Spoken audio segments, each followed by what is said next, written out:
So today I'm going to try to give us a short synopsis of the pupillary light reflex. Okay, so please ignore the problems with the lights that will be fixed shortly. So let's imagine these are a pair of eyes. Now, naturally, you have fibers coming from the medial aspect, crossing over, and you have fibers from the lateral aspect moving straight. Okay, the end point, at least for the pupillary light reflex, is the midbrain, where you have the pretectal nucleus or nuclei and the Edinger-Westphal nuclei. Okay, so for ease, let's just assume these two move together as this big bundle. Now both of them move, and the same pathway from this side will send impulses to both pretectal nuclei and both Edinger-Westphal nuclei, such that when the oculomotor nerve now carries the impulse from the Edinger-Westphal nuclei, an impulse from one eye affects both oculomotor nerve. All right, an impulse from one eye affects both oculomotor nerve. Now, this is the Edinger-Westphal nuclei is parasympathetic, and it moves in the oculomotor nerve. And you know that the parasympathetic supply affects the sphincter pupillae. So when you have light coming from here, one side, it affects both pretectal nuclei, both Edinger-Westphal nuclei, and eventually affects parasympathetic action on both sphincter pupillae or pupillae, causing pupillary constriction.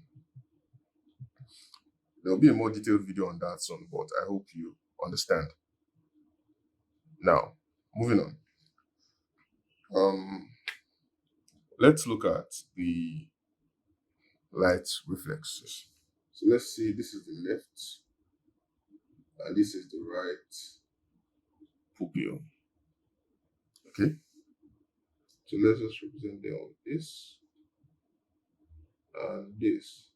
Let's assume that is a resting state. So let's assume shine light. These are makeshift touch. What do we expect? All we would expect is that there will be constriction on this left. Let's assume this part is the left and this is the right. So when we shine light here, let's use two big eyes here. Okay. When you shine light here, what we expect is that there will be constriction of both ends. Right? And then when you swing the light,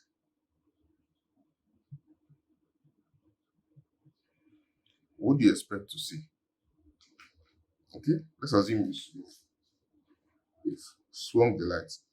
Now the thing is that both pupils will still be constricted. When you swing it real fast, as long as the other pathway is competent, there would still be constriction. But what happens if there is a damage to this right limb? What happens if there is a break in transmission here, something affecting this pathway? There's an obvious abnormality here. What happens is, when you rapidly swing from here to here, instead of constriction, what you now see is dilation.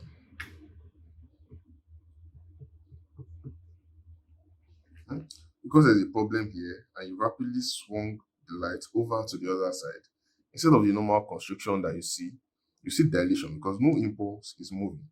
And the dilation is going to be on both sides,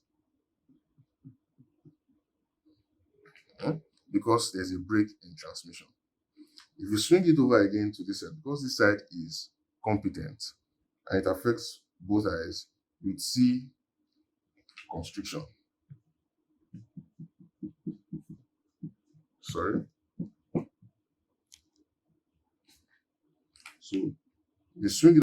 Okay, so let's take it again one quick time. So if you shine your light here normally, all you'd expect is constriction. Okay? Then if you swing the light here, you'd still expect the same constriction because both pathways are intact. But if there's a defect here, if you shine your light here, you're gonna have constriction. But when you swing it to this part that has the defect immediately, instead of normal constriction you expect, you're gonna see dilation of both sides. This is what we call relative apparent pupillary defect, or Marcus GUNN pupil. A more detailed video on the relative apparent pupillary defects and their levels will be released soon. I think there are about 1, 2, 3 stages. All right, thank you. I hope you understand. Kindly subscribe.